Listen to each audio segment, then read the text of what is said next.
99%. The Bronx are the 99%. The Bronx is the 99%. The Bronx are the 99%. The Bronx is the 99%. A lot of people who came to Occupy the Bronx had no idea what was going on. They don't understand the occupation movement. This was an introduction to them. We met in the Bronx for several hours. People got to know who they were. We got to share ideas, and then we came down to Occupy Wall Street to get a better understanding of what an occupation is, what this demonstration is. So that when we meet next week, now we'll have a better idea of what it is, and now we'll be able to do that and Occupy the Bronx, but what better suits the needs of the people in the Bronx. We got sold out. Things got bailed out. We got sold out. Things got bailed out. We got sold out. Things got bailed out. We got sold out. This school year, all 4 of my boys went to school for the first time. I have a 15-year-old, a 9-year-old, and 2 4-year-olds. And the schools in the Bronx are disappointing me. You know, there are no programs for them for music and art, and if there is, it's very sparse. You have parents associations putting together things that the school used to handle before, and we find that there's not even a lot of support behind what the parents are trying to do for the kids because they're teaching to the test. So these kids are being taught math and reading in the most boring possible way because it's teaching to the test, not to teach life experience, not to teach creativity. And you know, it's been found that the arts do support learning in a way that makes school more inspirational, that makes them kids want to come out to school. But what ends up happening is that a lot of the kids are bored and they just don't want to be there. So by the time they don't have to be anymore, they stop going because it's not a supportive and creative environment anymore at all. You know, thankfully there are individual teachers that do what they have to do, and they do push the limits of what they're allowed to do. But overall, the school system in the Bronx is just, they're not interested in creating people. They're interested in getting numbers to get more money for the schools. And I find that the money that's being put into the schools is really going into pockets, and you know, people are getting, the uppers are getting paid, and the money isn't trickling down. Everywhere we go, people want to know, who we are, so we tell them, we are the Northwest Bronx, the mighty Northwest Bronx. Everywhere we go, people want to know, who we are, so we tell them, we are the Northwest Bronx, mighty Northwest Bronx, fighting for justice, and an education. It was important for Bronxites to come together, to come down to Wall Street as a unit, because we definitely have a voice that's not being heard. We have many different perceptions of us, starting from the burning of the Bronx in the 60s and the 70s. And I think a lot of people in the outside world still have those images of us. And, you know, a lot of people think, well, you know, we're just only welfare recipients. And there's reasons behind that. You know, do you think people want to go, wake up every day, have to go and get free food and, you know, go on these lines and wait and get handouts from the government? There's a real class war going on against the people. So I don't think that the people should be looked at as the criminals. We're actually the victims. Chase, get out the way! Move, Chase, get out the way! Get out the way, Chase, get out the way!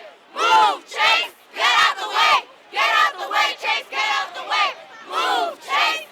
The Bronx is a pivotal point for an occupation because within the Bronx, within the districts of the Bronx, we have the poorest congressional districts in the United States of America, and it doesn't make sense being in the financial capital of the world and having the poorest congressional district in the United States of America. Unemployment is at its highest in the South Bronx.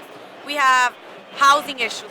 We have a lack of education in the South Bronx. Not even the South Bronx. This is something that transcends all areas in the Bronx. Police brutality and the negligence that's been occurring in the Bronx has to stop. We need to address this. We need to come together as Bronxites and occupy the Bronx, take back this borough, demand our politicians that our politicians live up to their promises, and that we have our Bronx dream, that we rewrite the Bronx tale.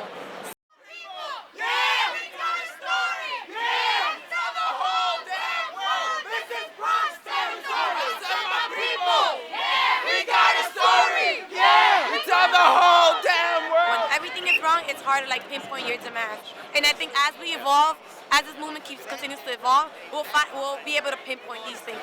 But we need people to participate. We need to hear everyone's concern. This is a leaderless movement for a reason, because we want everyone to be heard. This is a direct democracy. It doesn't get more democratic than this. You want to know what democracy looks like? This is literally what democracy looks like. So it's going to take a while for us to formulate these demands, because we need to incorporate everyone's opinion in a democracy. We got sold out! We got bailed out! We got sold out! We got bailed out!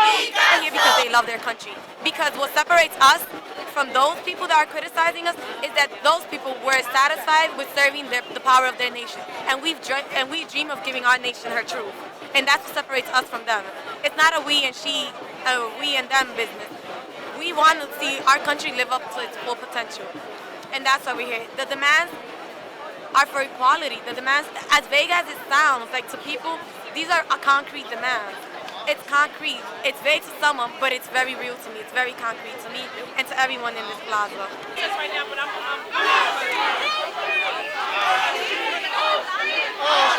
Whose street? Our street! Whose street? Our street! Our street! Our street! Our street! Our street! Why is somebody from the Bronx here at Wall Street? And the answer is kind of simple. When you want to learn, you go to school. When you're sick, you go to the hospital. When your car breaks down, you go to a mechanic. And we find that the Bronx has so many issues and tons of questions but no answers. So that's why a lot of us who occupied the Bronx at Fordham Plaza this morning are coming down here to Wall Street for the main reason to learn, to hear other people's struggles, to hear how they've overcome it, to see how they continue to inspire themselves to continue in this fight for our future. And that's why we're here. That's why Occupy the Bronx is here at Wall Street, not only showing them support, but also learning for ourselves, so we could take what we learned here down in OWS and take it to the Bronx, and we could share it with our fellow Bronxites.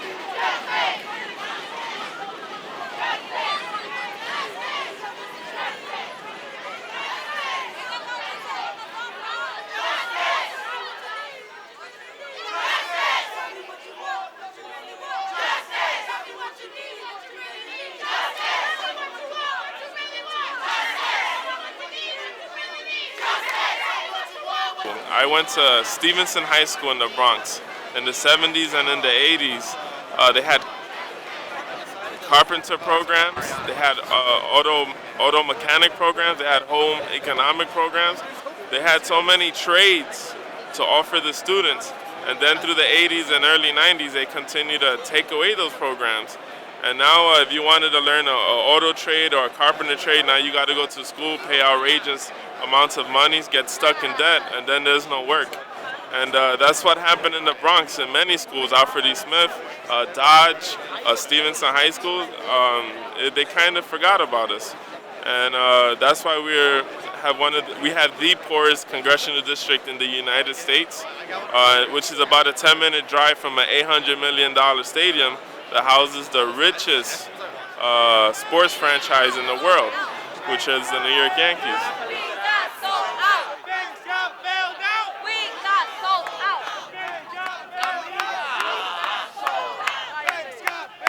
We're here to make sure that America keeps going forward, America keeps going strong and stays beautiful. And I mean, it's gonna happen little by little. The people from the Bronx are gonna keep coming here, showing support here, learning and taking what we get from here and bring it back to the Bronx so we could change the Bronx, change the hood as they say, and we make the difference. Get down! There's revolution in this town! Get up!